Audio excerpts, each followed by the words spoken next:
ইহুদিরা আসলে চেষ্টা করছে যে মানুষজন যেন প্রকৃত মসজিদুল আকসাটা না চেনে, সেটার জন্য এই সোনালী গম্বুজ বলা ডোম অফ দ্য রক এটার দিকে মানুষের দৃষ্টি ফেরানোর চেষ্টা করছে। যেন আসল মসজিদুল আকসা যখন ভেঙে ফেলা হবে তখন আচ্ছা। মানুষজন যেন বুঝতে না পারে।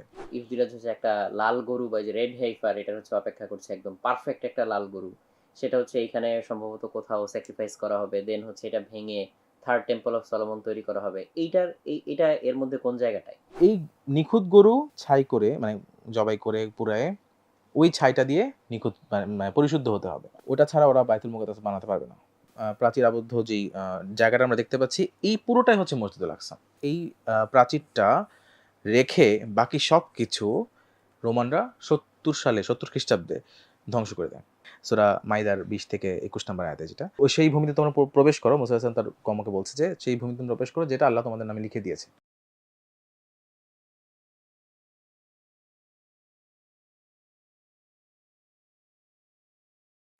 প্রিয় দর্শক আসসালামু আলাইকুম। সবাইকে স্বাগত জানাচ্ছি গল্পগ্রাফির নতুন পর্বে। আজকে আমাদের সাথে উপস্থিত আছেন জনাব আব্দুল্লাহ ইবনে মাহমুদ। আসসালামু আলাইকুম। ওয়ালাইকুম আসসালাম ভাই। কি অবস্থা? আলহামদুলিল্লাহ। আমার সামনে একটা নতুন বই আছে, এটা এবার বইমেলায় প্রকাশিত হয়েছে। গাজার গর্জন। তো এই বইটার প্রচ্ছদটা আমি একটু দর্শকদেরকে আগে দেখাই। এই যে এখানে কালার থিমটা হচ্ছে ফিলিস্তিনের পতাকার আদলে তৈরি করা, তাই না? ইয়েস। এই যে এখানে সাদা, কালো, লাল, তারপর সবুজ। আর এখানে হচ্ছে ব্যাকগ্রাউন্ডে মনে হয় ধ্বংসস্তূপ এখন গাজার যে হুম, বর্তমান অবস্থা রাইট। ধ্বংসস্তূপ এইটা দেখা যাচ্ছে। উল্টা দিকেও প্রবাবলি উল্টো দিকে হচ্ছে যখন হুম, হুম, যুদ্ধবিরতি ঘোষণা আসলো, হ্যাঁ, তখন যখন গাজাবাসীরা ব্যাক করছিল সেই সময়ের একটা সিন। আচ্ছা। মানে এই যে ধ্বংসস্তূপ বাট দেখা তখনও যাচ্ছে, তারা জানতো না যে মানুষজন আবারও জ্বলছে। আক্রমণটা যে করা হবে। হুম। সারা পৃথিবীর নজর এখন হচ্ছে গাজার দিকে। তো এখানে যে গণহত্যা হচ্ছে এটা সবাই দেখছে। কিন্তু এটা সম্পর্কে হচ্ছে মানে মিডিয়াতে হচ্ছে ইন্টারন্যাশনাল মিডিয়াতে ন্যারেটিভ, কাউন্টার ন্যারেটিভ এগুলোর অনেক ছড়াছড়ি। সো এই বইটা থেকে আসলে আমরা কি পাবো বা আমাদের পাঠক আসলে কি পাবে? এইটার হচ্ছে মূল বক্তব্যটা কি? তো আমি এই বইটার আগে কিন্তু হুম, ইহুদি হুম। জাতির ইতিহাস, হ্যাঁ, তারপর ইসরায়েলের উত্থান-পতন যেটা এটার সিক্যুয়াল ছিল হ্যাঁ, হ্যাঁ। এবং এছাড়াও আরেকটা স্ট্যান্ড অ্যালোন বই ছিল মক্কা, মদিনা, হুম, জেরুজালেম। হুম, ওই ৩ টা বই আমার টোটালি যেখানে ইহুদি জাতির ইতিহাস থেকে শুরু করে এই অলমোস্ট কারেন্ট হুম, সিনারিও হুম, পর্যন্ত যা ঘটনা ঘটছে, কেন ঘটছে না ঘটছে এই জিনিসগুলো ওখানে আমি এক্সপ্লেইন করার চেষ্টা করেছি। কিন্তু যখন এই রিসেন্ট অর্থাৎ গাজার যখন ইসরায়েল লেটেস্ট আক্রমণটা যখন চালালো এবং যুদ্ধবিরতি পর্যন্ত হয়ে হুম, গেল, হুম, আমার ইচ্ছা ছিল যে এই লেটেস্ট ইনসিডেন্টটাও যেন ইনক্লুড করা হয় এবং শুধুমাত্র একদম ৩,৫০০ বছর আগের ইতিহাসটা না, বরং এই সাম্প্রতিক এই যে ইতিহাসটা যে হচ্ছে, যেটা বেসিক্যালি ১৮৮০ পর থেকে শুরু হয়। হুম। ওটা থেকে শুরু করে এখন পর্যন্ত প্রায় ১৫০ বছরের একটা ইতিহাস। লাইক রিসেন্ট ইতিহাস, নট হ্যাঁ। ৩,৫০০ হাজার বছর আগের ইতিহাস না। তো ওইটা ধর্মীয় ইতিহাস হলে এটাকে আমরা বলব হচ্ছে গিয়ে চলমান ইতিহাস। তাই না? সো এই ইতিহাসটা যেন মানে এই মলাটের মধ্যে একবারে এক মলাটে পাঠক যাতে পড়তে হচ্ছে পারে। হ্যাঁ, মানুষ এক্সাক্টলি। পায়। এইটা আমার ইচ্ছা ছিল এবং খুব সহজ করে যেন অতিরিক্ত ইন ডেপথ এ না গিয়ে মানুষকে একদম chronologically একদম সময়ের ধারা অনুযায়ী এটার পর এটা হলো। এইভাবে যেন মানুষ জানতে পারে। এটাই আমার হুম। টার্গেটটা ছিল। এই বইটার ভিতরে পাঠক আমি যদি একটু দেখাই, এখানে হচ্ছে শুরুর দিকেই বেশ কিছু ম্যাপ, ছবি এই জিনিসগুলো আছে। তো এখানে হচ্ছে একটা ম্যাপ আছে, এখানে ম্যাপ। এইখানে হচ্ছে মসজিদুল আকসার যে কম্পাউন্ডটা, এই কম্পাউন্ডের হচ্ছে একটা মোটামুটি ডিটেইলড একটা হচ্ছে বর্ণনা আছে যে কোথায় কি। তো এটা সম্পর্কে আমাদের অনেকেরই আসলে হচ্ছে অত ভালো আইডিয়া মিসকনসেপশন। নাই, যে অনেক মিসকনসেপশন আছে যে হ্যাঁ। কোনটা আসলে হচ্ছে মসজিদুল আকসা, কোনটা হচ্ছে ডোম অফ দ্য রক, কোনটা কি। এখানে অনেকগুলো গেট দেখতে পাচ্ছি। তো এইটা আমাদেরকে একটু হচ্ছে বিস্তারিত বলা যায়? অবশ্যই। এটা অ্যাকচুয়ালি শুধু আপনি মাত্র বললেন এটাই শুধু না, আমাকে প্রায় সময় অনেক জায়গাতে দেখা যায় যে হুম, হুম, মানুষজন জিজ্ঞেস করছে এই জিনিসটা যে কোনটা মসজিদুল আকসা, মসজিদুল আকসা ধ্বংস হলো কিভাবে না হলো? হুম, হুম, এটা হুম, এই প্রশ্নটা করে। কিন্তু মানুষজন আ আ এই যে যেই সোনালী গম্বুজ আমার সামনে এটা প্রিন্ট করা আছে। আমি হুম, এখানে হুম। জাস্ট বলার জন্য বলি যে এই সোনালী গম্বুজ যেটাকে ডোম হ্যাঁ, অফ দ্য হ্যাঁ। রক আমরা বলি, হ্যাঁ? এই যে মাঝখানে যেটা। Right. Dome of the Rock যেটাকে বলে মানুষজন এটাকে একটা সময় ছিল যখন ইন্টারনেটের যুগটা যখন শুরু হয়নি তখন ক্যালেন্ডার থেকে শুরু করে সব জায়গায় কিন্তু দেখা যেত যে এই মসজিদটা বা এই স্থাপনাটা মসজিদুল আকসা হিসেবে নিচে লেখা থাকতো। আচ্ছা। একটা পর্যায়ে ইন্টারনেটের ব্যবহার যখন শুরু হলো, মানুষজন খুব দ্রুত, খুব সহজে ফ্যাক্ট চেক করা শিখলো, হুম, হুম। তখন কিন্তু দেখা গেল যে মানুষজন বলা শুরু করলো, না এটা আসলে মসজিদুল আকসা না, রাদার এর পাশে যে স্থাপনাটা দেখতে পাচ্ছি, যেটা অনেকটা ছাই রঙের গম্বুজ, হ্যাঁ। ঠিক একদমই কাছে, এইটাকে মসজিদুল আকসা আসলে বলা হচ্ছে। এবং আম, এই কনসেপ্টটার সাথে সাথে এটাও বলা হচ্ছে যে ইহুদিরা আসলে চেষ্টা করছে যে মানুষজন যেন প্রকৃত মসজিদুল আকসাটা না চেনে, সেটার জন্য এই সোনালী গম্বুজ বলা, ডোম অফ দ্য রক, এটার দিকে মানুষের দৃষ্টি ফেরানোর চেষ্টা করছে। কেন সো দ্যাট এগুলোকে ডিকয়? ডিকয়, এক্স্যাক্টলি, যেন আসল মসজিদুল আকসা যখন ভেঙে ফেলা হবে তখন আচ্ছা, মানুষজন যেন বুঝতে না পারে। ষড়যন্ত্র তথ্য হিসেবে that's nice, okay. But the thing is, এইটা মানুষকে সচেতন করার চেষ্টা করলেও ওটাও আসলে প্রকৃত সত্যটা না। তো এটা ষড়যন্ত্র তত্ত্ব হিসেবে বেশ মানে কনস্পিরেসি হিসেবে বেশ নাইস, ওকে। বাট এটাও সত্যি না। আচ্ছা। সমস্যা হচ্ছে এটাও সত্যি না। সো এই মসজিদটা, যেটাকে আমরা এতদিন ধরে ফ্যাক্ট চেকাররা, হুম, হুম। প্রাথমিক ফ্যাক্ট চেকাররা যেটাকে মসজিদুল আকসা হিসেবে ভুল সংশোধন করে দেওয়ার চেষ্টা করে আসছে, তাদেরকে আসলে ভুলটা সংশোধন করে দিতে হবে। সেটা হলো, এটার অ্যাকচুয়াল নাম হলো মসজিদ আল কিবলি। আচ্ছা। সো এটা কেন মসজিদ আল কিবলি, সেটাও একটা থিওরি আছে যে কেন এটার নাম কিবলি মসজিদ বলা হয়। সো বোঝা যাচ্ছে নাম থেকে, যেটা কিবলিটা কিবলা থেকে আসতেছে। সো হতে পারে, ধারণা করা হয় যে যদি মসজিদুল মানে এই ডোম অফ দ্য রক মানে সোনালী গম্বুজ থেকে যদি আপনি ধরেন মক্কার দিকে ফেরেন, মানে অর্থাৎ মুসলিমদের এখনকার কেবলার দিকে তাকান, তাহলে প্রথম যেই মসজিদটা চোখে পড়ে সেটা হচ্ছে গিয়ে আচ্ছা। এই মসজিদটা। সো হতে পারে যে এটা এই কারণে এটার নাম কিবলি মসজিদ রাখা হয়েছিল। বাট এইটা তাহলে ডোম অফ দ্য রকটা কি, তাহলে কিবলি মসজিদ দেবে কি, এটা নিয়ে একটু কথা বলি। কারণ এই ফুল যেই প্রাচীর আবদ্ধ যেই জায়গাটা আমরা দেখতে পাচ্ছি, এই পুরোটাই হচ্ছে মসজিদুল আকসা। এই পুরো কম্পাউন্ড। পুরো কম্পাউন্ডটা যেটাই বলেন, এটা হচ্ছে মসজিদুল আকসা। সো এই প্রাচীরটা রেখে বাকি সবকিছু রোমানরা 70 খ্রিস্টাব্দে ধ্বংস করে দেয়। কারণ কারণ ইহুদিরা তখন রোমানদের বিরুদ্ধে, মানে এখানকার রোমান প্রদেশের অংশ হিসেবে, কারণ ইহুদিরা তখন রোমান নাগরিক ছিল, হুম। তারা রোমানদের বিরুদ্ধে ঘোষণা করে, বিদ্রোহ করে প্রায় অনেক 66 সাল থেকে বিদ্রোহ করতে করতে 70 সাল পর্যন্ত যখন চলে আসে, তখন রোমানরা দে থট যে যথেষ্ট হলো, আর না, লেটস ডিস্ট্রয় দিস থিং। যখন টাইটাস যখন এটাকে ধ্বংস করে দেয়, এবং এত মানে ভালোভাবে ধ্বংস করে দেয় যে, খারাপভাবে যাই হোক, যে একদম কোনো চিহ্ন থাকে না। ঠিক আছে? সো চিহ্ন নাই বলতে, এই যে আমরা যে এখানে যে স্থাপনা দেখতে পাচ্ছি, এগুলো তো হুম। কিছু ছিলই না। এটার জায়গায় তখন ছিল হচ্ছে দ্বিতীয় বাইতুল মুকাদ্দাস। বাইতুল মুকাদ্দাস অরিজিনালি তো নির্মাণ করেন ইসলাম, আ খ্রিস্ট ধর্ম, ইহুদি ধর্ম সবকিছু অনুযায়ী সুলাইমান আলাইহিস সালাম এটার নির্মাণ সম্পন্ন করেন। যদিও ইসলামে আমার কোরআন শরীফে বলা আছে যে সুলাইমান আলাইহিস সালাম মৃত্যুবরণ করেন দাঁড়িয়ে থাকা অবস্থাতেই, এবং যেই লাঠির উপর ভর করে ছিলেন সেটা পোকা খাওয়ার পরে মানুষ, মানে সবাই বুঝতে পারে যে হ্যাঁ। তিনি মারা গেছেন আসলে। এইখানে একটা জায়গা হচ্ছে দেখলাম এইখানটাতে। উল্লেখ করা যে রাইট। এই যে এখানে হ্যাঁ, সুলাইমানের আসন নামে একটা জায়গা আছে। সো মানুষ মনে করে থাকে, বা প্রত্নতাত্ত্বিকরা মানে ইসলামী প্রত্নতাত্ত্বিকরা মনে করেন যে এখানটাতেই সম্ভবত দাঁড়িয়ে এই পুরো আচ্ছা। আ কম্পাউন্ড জুড়ে যখন বায়তুল মুকাদ্দাস ১ম বার নির্মাণ করা হচ্ছিল, সেটা এখান থেকে তদারকি করছিলেন সলোমন বা কিং সলোমন বা সুলাইমান আলাইহিস সালাম আরকি। তো তিনি যখন এটা সম্পন্ন করেন, তখন যেহেতু একটা বিশাল, মানে ইহুদিরা কখনো এর আগে এত বড় কিছু বানায়নি। সো এই বাইতুল মুকাদ্দাস, যেটা কিনা তাদের ১ম কেবলা, এবং এই কেবলাটা সরাসরি যে জায়গাটাতে ছিল সেটা হচ্ছে এই আ গোল্ডেন ডোম, সোনালী গম্বুজটার ঠিক নিচে একটা পাথর আছে। আচ্ছা। এই পাথরটা হচ্ছে ইহুদিদের ১ম ইহুদিদের কিবলা, ১ম কিসে, ওদের তো একটাই কিবলা। সো এই পাথরটা তাদের কাছে মহাবিশ্বের সবচেয়ে পবিত্র বস্তু, পবিত্রতম বস্তু। তাদের বিশ্বাস যে আল্লাহ ১ম মহাবিশ্বে এটাই সৃষ্টি করেন পৃথিবীর অংশ হিসেবে। এবং এটা ছাড়া ওদের আরো অনেক বিশ্বাস আছে। যেমন এটা হচ্ছে কি, ওরা ভিত্তিপ্রস্তর বলে, ফাউন্ডেশন স্টোন বলে। এদিকে তাকায় তারা ৩ বেলা প্রার্থনা করে। বাট এটার কাছে তো আসে না। এখন আসে না। আচ্ছা। যখন বাইতুল মুকাদ্দাস ছিল, হুম, হুম।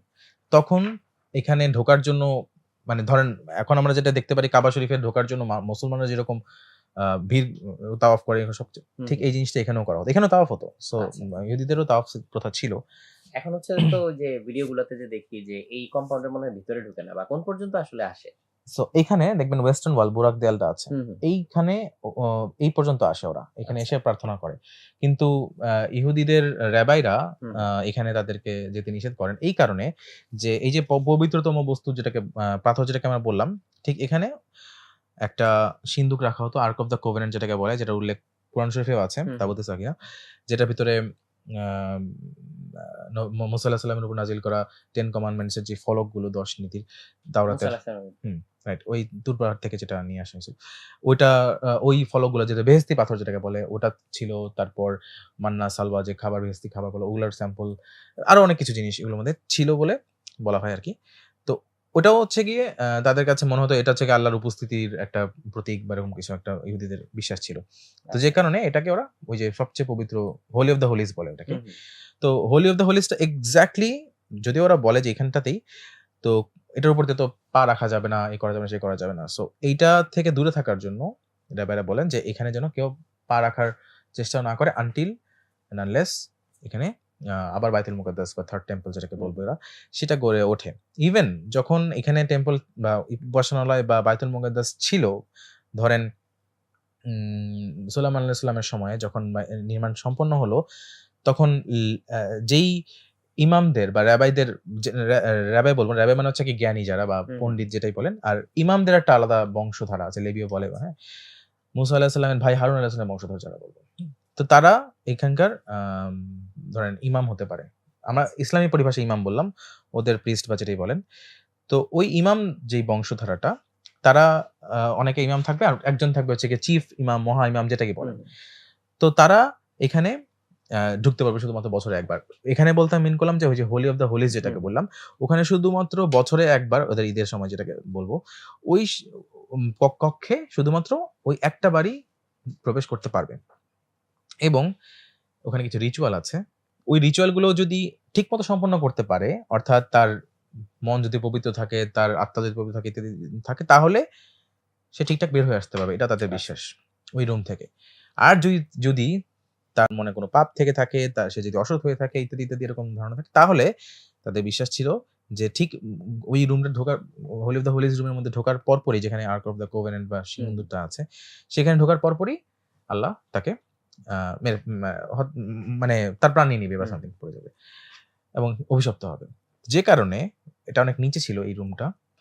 আ ওখানে যেহেতু কেউ যেতে পারে না অন্যরা, যাওয়ারও কোনো অধিকার নাই, নিয়ম নাই, নীতি নাই। সো যেটা করতো, তার কোমরে একটা রশি বেঁধে দেওয়া হতো। ওই রশিটা দিয়ে আ ওই যে মানে অনেক দূরে যুদ আ রশি নিয়ে বসে আছে একজন কেউ। আর মহা ইমাম বা প্রধান ইমাম যে, উনি ওখানে যাবেন। যেয়ে by any chance he dies, তাহলে দড়ি ধরে আবার দড়ি ধরে হচ্ছে টেনে নিয়ে নিয়ে আসবে আসবে। লাশটাকে। কারণ নো ওয়ান ক্যান গো দেয়ার। আচ্ছা। সো ওই নিয়মটা ওই সময়েও এরকম ছিল। শুধুমাত্র একজন ঢুকতে পারত। সো বাই এনি চান্স, যেহেতু আমরা জানি না মাটির নিচে কোন জায়গাতে, তাদের মতে মাটির নিচে কোন জায়গাতে হলিজ রুমটা ছিল। হুম। এ কারণে তারা এই পুরো কম্পাউন্ডে কোথাও যেন না ঢোকে আচ্ছা। ইহুদিরা, সেই কনসেপ্টটা থেকে রাবেরা নিষেধ করে। একমাত্র ওই যখন ওই ইসরায়েলি ফোর্স অর্থাৎ পুলিশ ফোর্স যখন মারতে আসে বা সামথিং, তখন শুধুমাত্র পুলিশ ফোর্স ঢোকে। আদারওয়াইজ নরমাল ইহুদিরা বা ধার্মিক ইহুদিরা এখানের মধ্যে ঢোকে না। ওই যে এই ওয়েস্টার্ন ওয়াল যেটাকে বললাম, ওখানে এসে তারা দেখবেন যে এই দৃশ্যটা অনেক পরিচিত, যে ইহুদিরা ওখানে প্রার্থনা করছে হুম, হুম। something। তো তাহলে কি দাঁড়ালো যে এই ফুল কম্পাউন্ডটা আসলে মসজিদুল আকসা, আল আকসা কম্পাউন্ড, বাট অ্যাকচুয়ালি এটার নাম কিন্তু আল হারাম শরীফ, হারাম হুম, শরীফ হুম, বেসিক্যালি। হুম, হুম। কিন্তু যেহেতু মক্কার প্রাঙ্গণটাকেও আমরা হারাম শরীফ বলি, আবার এটাকেও হারাম শরীফ বলি। হারাম মানে কিন্তু এখানে এবার হারাম না, মানে পবিত্র অর্থে হারাম আরকি। সো এই অঞ্চ এ এ এই আ এটা একটা টিলার উপর অবস্থিত, একটা হুম। পাহাড়ি এলাকা। সো এই অংশটা যেহেতু পবিত্র, আবার মক্কাও পবিত্র। সো ২ টা আসলে কনফিউজিং হয়ে যায় যে এটাও হারাম শরীফ বলছে, ওটাও হারাম শরীফ বলছে। সো একটা পর্যায়ে এটাও যেহেতু পুরা কম্পাউন্ডটা আছে যেহেতু আল আকসা, মসজিদুল আকসা। সো আম আমার মনে হয় সম্ভবত আল জাজিরার থ্রুতেই আসলে এই কম্পাউন্ডটা আল আকসা কম্পাউন্ড নামে মুসলিমদের মধ্যে ফেমাস হয়ে আচ্ছা। যায়। আল জাজিরা এই জিনিসটাকে বেসিক্যালি এই আল আকসা কম্পাউন্ড হিসেবে হুম, হুম। প্রমোট করা শুরু করে। দ্যাটস মসজিদুল আকসার বদলে এই ওকে। নামটা ইংলিশে যাচ্ছে। কিন্তু ইহুদি খ্রিস্টানরা এটাকে টেম্পল মাউন্ট হিসেবে ডাকে। আচ্ছা। হ্যাঁ। আচ্ছা, আরেকটা জিনিস যে শোনা যায় যেটা হচ্ছে যে আ ইহুদিরা যে একটা লাল গরু বা এই যে রেড হেইফার এটার হচ্ছে অপেক্ষা করছে একদম পারফেক্ট একটা লাল গরু। সেটা হচ্ছে এখানে সম্ভবত কোথাও স্যাক্রিফাইস করা হবে, দেন হচ্ছে এটা ভেঙে থার্ড টেম্পল অফ সলোমন তৈরি করা হবে। এটা এর মধ্যে কোন জায়গাটায়? আচ্ছা, সো থার্ড টেম্পল তো পুরোটা এলাকা জুড়ে গঠিত হবে, মানে আচ্ছা। নির্মাণ হবে। সো এটা লাল গরুর ইস্যুটা আরেকটু ডিটেইলসে বলতে হবে। আমি এটা বলতেছি, সিরিয়ালি বলি হুম, জিনিসটা। হুম, হুম।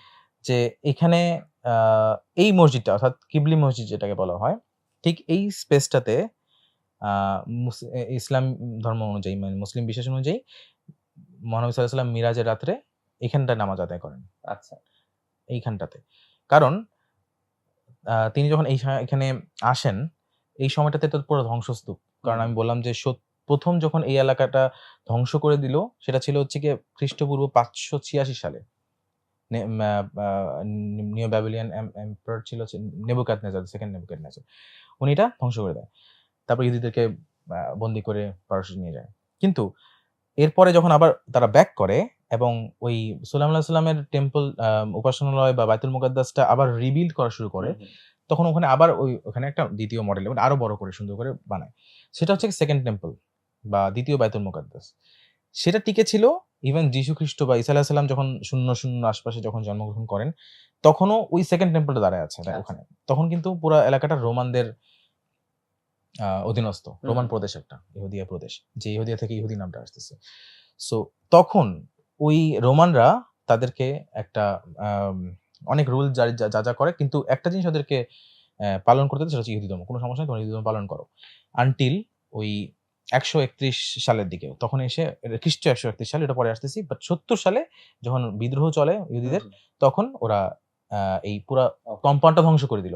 সো দ্যাট ওয়াজ এই প্রাচীরটা বাদে বাকি সব ধ্বংস। তো যখন ৫০০ সাল পরে আ মহানবী সাল্লাল্লাহু আলাইহি ওয়াসাল্লাম যখন এখানে আসলেন, তখন এই জায়গাটা শুধুমাত্র ধ্বংসস্তূপ ওকে। এবং কিছু জায়গা হচ্ছে খালি, খালি উদ্যান যেখানে ছিল সেই জায়গাগুলো। সো এই জায়গাটা ছিল খালি। এখানটাতে নামাজ পড়েন দেখে এই জায়গাটাতে এই মসজিদটা পরবর্তীতে হিজরি কোন একটা সালে এসে একজন খলিফা এটা নির্মাণ করেন। তো এখানে যা আমরা দেখতে পাচ্ছি, এগুলো কোনটাই ইসলামের আবির্ভাব যখন হচ্ছে ৫৭০ সালে, সরি ৬১০ সালের পরে, এই সময় এগুলো কিছু ছিল না। ফাঁকা ধ্বংসস্তূপ হুম। ছিল। তার মানে যে মিরাজের ঘটনা যেটা আমরা হচ্ছে শুনে থাকি সেটা হচ্ছে এই কম্পাউন্ডের ভিতরেই এই জায়গাটাতেই। রাইট। বাট এই স্থাপনাগুলা এখন যেগুলো দেখতে পাচ্ছি এগুলো আসলে এভাবে ছিল না। তখন ছিল না। এবং এই স্থাপনার আরেকটা বৈশিষ্ট্য, যে পাথরটার কথা বললাম, ইসলামী বলা হয়ে থাকে ইসলামী বিশ্বাসে যে এখানে যে পাথর আছে সেখানে পা রেখে নবী সাল্লাল্লাহু আলাইহি ওয়াসাল্লাম মিরাজে যান। এটা একটা তথ্য আরকি। তো যে লাল গরুর যে প্রসঙ্গটা আপনি বললেন, হুম, সেটা হুম। আসলে এসক্যাটোলজির সাথে সম্পর্কিত। এসক্যাটোলজি মানে হলো শেষ সময় সংক্রান্ত যেই হ্যাঁ। বিদ্যা। তো এখানে অনেক কিছুই কিন্তু ইহুদি এবং ইসলাম ধর্মে মিলে যায়। যেহেতু এই ২ টো ধর্ম বেশ কাছাকাছি বিশ্বাসের দিক থেকে। কিন্তু আম এর সাথে আরেকটা জিনিস বলতে হয়, সেটা হলো যে এই থার্ড টেম্পল যে গড়া, এই জিনিসটা ধার্মিক ইহুদিরা খুব বেশি করে বিশ্বাস করে। খুব আচ্ছা। বেশি, খুব গভীরভাবে বিশ্বাস করে। এবং প্রোটেস্ট্যান্ট খ্রিস্টানদের মধ্যে একটা গ্রুপ যাদেরকে ইভাঞ্জেলিক্যাল খ্রিস্টান বলা হয়, হুম। তারা এটাকে অনেক বড় বেশি বিশ্বাস করেন। প্রোটেস্ট্যান্ট গ্রুপটা আমেরিকাতে অনেক, অনেক মানে অনেক সংখ্যাগরিষ্ঠ আরকি। তো তাদের যে বিশ্বাস যে আ ভবিষ্যৎবাণী অনুযায়ী, এটা খ্রিস্টান আ ভবিষ্যৎবাণী, সেটা হলো যখন আ এই পবিত্র ভূমিতে ইহুদিরা ফেরত আসবে। হুম। কারণ রোমানরা তো তাদেরকে আ হ্যাঁ, এখান ডিসপার্স থেকে করে দিল, হ্যাঁ রাইট? বিতাড়িত করে দিছে। সো এখন যীশুখ্রিস্ট আগমন হয়েছিল তাদের বিশ্বাস অনুযায়ী যে শুধুমাত্র বনি ইসরাইল জাতিকে, ইহুদিদেরকে ইহুদিদের কাছে তার বাণী প্রচার করার জন্য। এবং তারা তো শুধুমাত্র এই এলাকাতে ছিল। অন্য জায়গায় তখন ডিসপার্স হয়ে যায়নি। এবং তারা যখন আবার এখানে ফেরত আসবে এবং যীশুখ্রিস্ট যে কাজগুলো করা বাকি আছে বা যা করবেন বলে ভবিষ্যদ্বাণীতে আছে খ্রিস্টান ধর্মে, সেই কাজগুলো শুধুমাত্র তিনি তখনই করতে ফেরত আসবেন যখন ইহুদিরা আবার এখানে ব্যাক করবে। এবং আচ্ছা।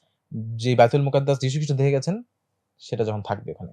সো যেহেতু এখন সেটা নাই, তারা এখন কিছু করতে পারবে না আনটিল অ্যান্ড আনলেস ওই থার্ড টেম্পলটা আবার এখানে গড়া হয়। ওকে। তৃতীয়বারের মতো বাইতুল মুকাদ্দাস দ্বিতীয়বার সেখানে গড়া হয়।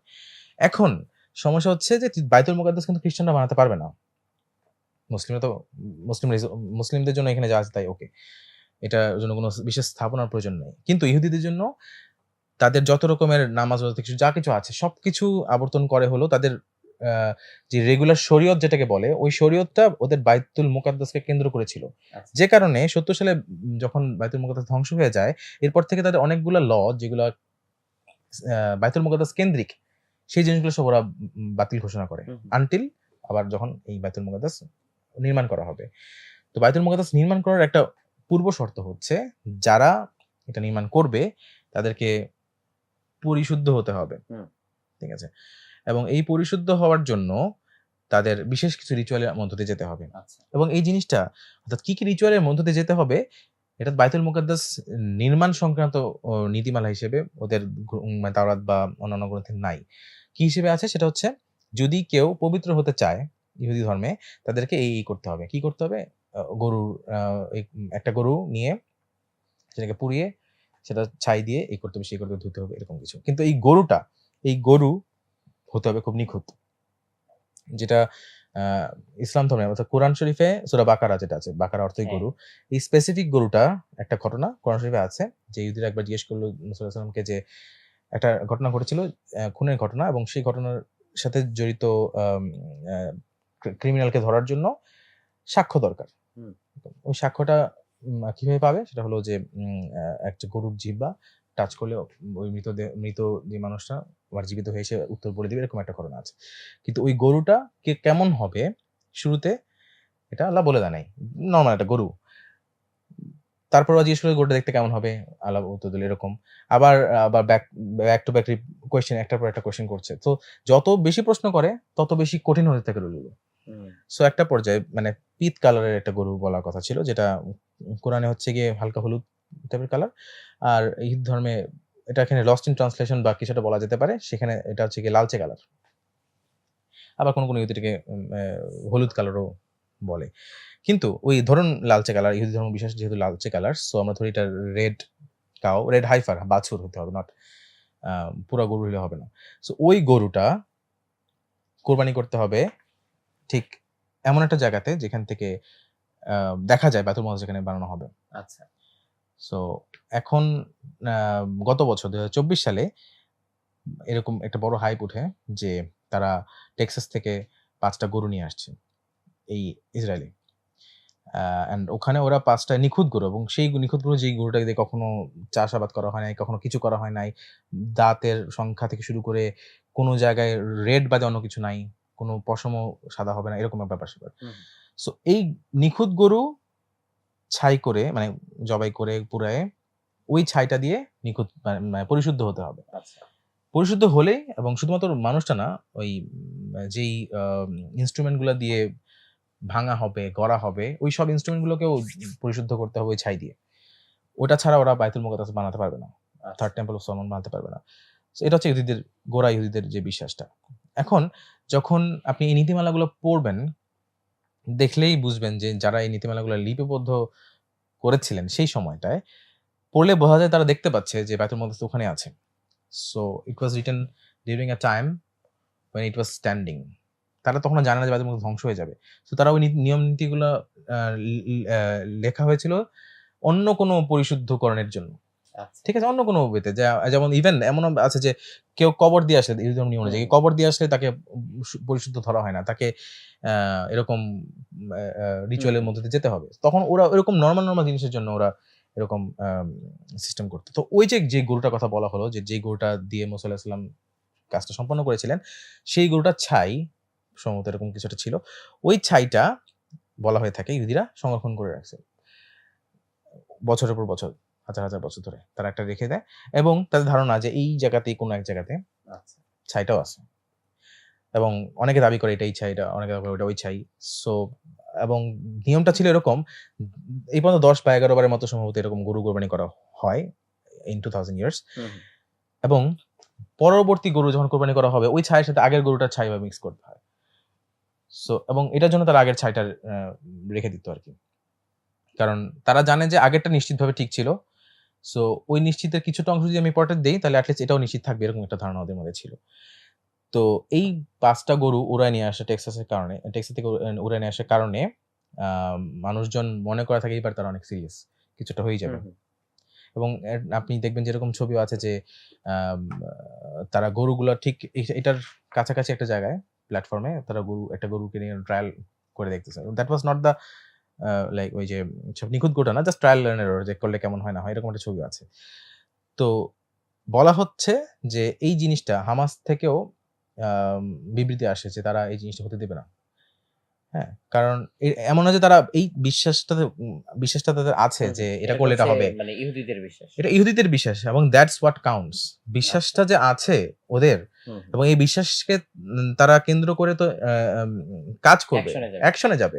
এটা হচ্ছে বড় ভয়ঙ্কর জিনিসটা। সো তারা যদি কোরবানিটা করে সাপোজ রেড হাইফার যেটাকে বলে, রেড হাইফারের এই রিচুয়ালটা তারা যদি পালন করে তার মানে তারা এখন বলতে পারে যে না আমাদের এখন এটা হচ্ছে আমাদের ইন্সট্রুমেন্ট রেডি, আমাদের এই ready. So what we want to do is এই জিনিসটা জাস্ট এই ভিতরে কিন্তু খুব বেশি কিছু নাই আসলে। হুম, জাস্ট এই ডোম অফ দ্য রক, কুব্বাতুস সাখরা যেটাকে বলে, যে রকটার উপর যেটাকে বললাম যে পা রেখে উপরে যাওয়া, কিংবা ইহুদিদের কাছে যেটাকে হলো ফাউন্ডেশন স্টোন, যেখানে holy of the holies, ark of the covenant ছিল। সো বেসিক্যালি এই পুরো জিনিসটার মধ্যে শুধুমাত্র এই জায়গাটা সবচেয়ে ইম্পর্টেন্ট ইহুদিদের জন্য এবং মুসলমানদের প্রথম কেবলা ছিল এটা, এই পাথরটা ভিতরে। সো এইখানটার উপর বেস করে এই পুরো এরিয়া জুড়ে যেই মডেলে তৈরি করুক না কেন, টেম্পলটা সেকেন্ড টেম্পল যেটা ছিল ওই টেম্পলের এক্সাক্ট আর্কিটেকচারাল ডাইমেনশন গুলো পর্যন্ত সব লিপিবদ্ধ আছে হুম, হুম। ওদের কাছে। সো তাহলে রিক্রিয়েট করা কোনো খুব একটা কঠিন কাজ না। সো এটা ধ্বংস করতে হবে ওদের। আর এটা তো পরবর্তীতে কিবলি মসজিদ, এদিকে কিছু আরো ২টা মসজিদ আছে আর ওখানে কিছু স্থাপনা আছে। সো এগুলো ডেমোলিশ করে এই পুরা জিনিসটাকে ওই আগের মডেল অনুযায়ী ওদের আবার বানাতে হবে। আচ্ছা। যদি বানায় তাহলে তাদের একটা বক্স চেক হবে যে না এটা ডান। কারণ কারণ ভবিষ্যৎবাণীগুলো অনুযায়ী তাদের মেসায়া মাসিহ যাই বলেন, he will come and reign the world from here, rule the world from here. So তার যেই শাসনটা হবে সেটা এইখান থেকে কেন্দ্র করে সারা বিশ্ব শাসন করবে। এজন্য কি ওরা মানে এই এলাকাটাকে ওদের যে প্রমিসড ল্যান্ড বা এরকম তাদেরকে প্রতিশ্রুতি দেয়া হয়েছে যে এখানে তারা থাকবে এরকম মনে করে এরকম কিছু? না প্রমিসড ল্যান্ডটা তো ওদেরকে ইব্রাহিম আলাইহিস সালামকে বলা হয়েছিল in the hmm, first place. Ibrahim আলাইহিস সালামকে বলা হয়েছিল যে আল্লাহ বলতেছেন, এটা বাইবেলে, নট এটা কোরআন শরীফের কথা বলা হুম, হচ্ছে হুম, না। এটা বাইবেলে বা বুক অফ জেনেসিসে মেইনলি, যে বুক অফ জেনেসিসের চ্যাপ্টার 15 ভার্স 18 টু 21 ওখানে বলা হচ্ছে ইব্রাহিম আলাইহিস সালামকে যে এই আল্লাহ বলতেছেন যে আমি তোমার বংশকে এই পবিত্র ভূমিটা দিয়ে দিচ্ছি, মানে তোমার জন্য লিখে দিচ্ছি বা এরকম হুম, কিছু হুম, একটা, হ্যাঁ। এখন ওখানে যে সীমানাটা পর্যন্ত বলা আছে যে এখান থেকে এখান পর্যন্ত, একটা নদী থেকে একটা সাগর পর্যন্ত, ঠিক আছে? সো বেসিক্যালি যদি ওই স্পেসিফিক আয়াতে যদিও উল্লেখ নাই যে নদী সাগরের ব্যাপারটা, কোন নদী কোন সাগর, কিন্তু পরবর্তীতে আমরা যেটা জানতে পারি সেটা হচ্ছে ফোরাত নদী থেকে ভূমধ্যসাগর পর্যন্ত, মেডিটেরিয়ান সি পর্যন্ত। সো ওই যে ফ্রম দ্য হ্যাঁ, from the river river to to the the sea. Sea. So এই সীমানাটা এটা অখণ্ড সীমানা হতে হবে। মানে এই পুরো এলাকাটাই অন্য কেউ নিতে পারবে না। ইট হ্যাজ টু বি একটা স্পেসিফিক জাতির জন্য। ঠিক আছে? এবং এটা যে ডিক্লেয়ার করা হয়েছিল, প্রমিস করা হয়েছিল, আল্লাহ প্রমিস করলো যে এটা তোমাদের জন্য দিয়ে দিলাম আমি। এখানে একটা খেয়াল করে দেখতে হবে এটা কিন্তু ইব্রাহিম আলাইহিস সালামের বংশধরদের জন্য বলা হুম, হয়েছে। হুম। এখন তারা ইব্রাহিম আলাইহিস সালামের বংশধরকে আপনি শুধুমাত্র ইসহাক আলাইহিস সালামকে যদি চিন্তা করেন, আইজাককে চিন্তা করেন, তাহলে ইসহাক আলাইহিস সালামের ইসহাক আলাইহিস সালামের আরেক নাম হচ্ছে ইসরাইল, রাইট? তার চতুর্থ পুত্রের নাম হচ্ছে গিয়ে জুদা, ইহুদিয়া। ওর যার নাম থেকে ইহুদি শব্দটা আসছে। কিন্তু তার আরো অনেক ভাই আছে, রাইট? হুম। টোটাল ১২ জন। যেখানে ১২ গোত্র ইসরায়েলের বলে, বনি ইসরাইল বলা হয়। সো তারা এখন ওইখান থেকে ইন্টারপ্রেট করে নিতে পারে যে না ইব্রাহিম আলাইহিস সালামের বংশধর শুধুমাত্র আমাকে বলা হচ্ছে। কিন্তু ইব্রাহিম আলাইহিস সালামের বংশধর কিন্তু ইসমাইল আলাইহিস সালামও আছে। হুম। এই জিনিসটা কিন্তু টোটালি অমিট করা হয়। যেটা আমি জেনেসিসের ১৫ নম্বর অধ্যায়ের কথা যেটা বললাম, হুম, হুম। ১৮ থেকে ২১। আবার এই পুরো বিষয়টা নিয়ে আ এটা মুসা আলাইহিস সালামও পরবর্তীতে তার উম্মতকে বলে। বাইবেলেও আছে, কোরআন শরীফেও আছে। ইনফেক্ট সূরা মাইদার ২০ থেকে ২১ নম্বর আয়াতে যেটা, যে আল্লাহ তোমাদের সেই ভূমিতে তোমরা প্রবেশ করো। মুসা আলাইহিস সালাম তার কওমকে বলছে যে সেই ভূমিতে তোমরা প্রবেশ করো যেটা আল্লাহ তোমাদের নামে লিখে দিয়েছে। লিখে দিয়েছে, এটাও লেখা আছে কোরআন শরীফে। হুম। সো এই লিখে দেওয়া, প্রমিস করা, প্রতিশ্রুতি দেওয়া, এখান থেকেই মেইনলি প্রমিসড ল্যান্ড, পবিত্র ভূমির কথাটা আসতেছে। এবং এটাকে land of milk and honey, দুধ এবং মধুর ভূমি, এভাবে অনেক কিছু নামই বলা হয়। এখন সমস্যা হচ্ছে যে, যে জিনিসটা বাইবেলে নাই কিন্তু কোরআনে আছে, সেটা হচ্ছে গিয়ে সূরা বাকারার ১২৪ নম্বর আয়াত, হুম। যে আমার অঙ্গীকার বা প্রতিশ্রুতি অত্যাচারীদের পর্যন্ত পৌঁছাবে না। ঠিক আছে?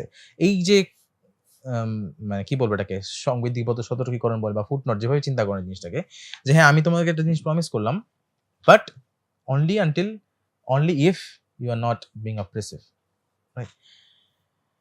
সো এই জিনিসটা তো এখানে আমরা দেখতে পাচ্ছি হুম যে নট ট্রু এনিমোর, তারা আসলে অপ্রেসিভ হয়ে যায়, এখন আছে অপারেশন। সো তাদের ভিশন যদি ফলাতে হয় তাহলে এখানে থার্ড টেম্পল গড়তে হবে।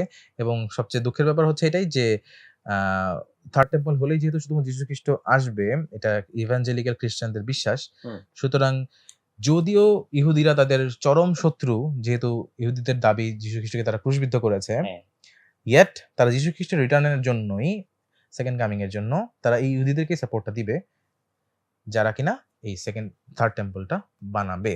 তো প্রিয় দর্শক, আপনাকে আবারও ধন্যবাদ জানাচ্ছি। আর আব্দুল্লাহ ইবনে মাহমুদ, আপনাকেও অনেক ধন্যবাদ।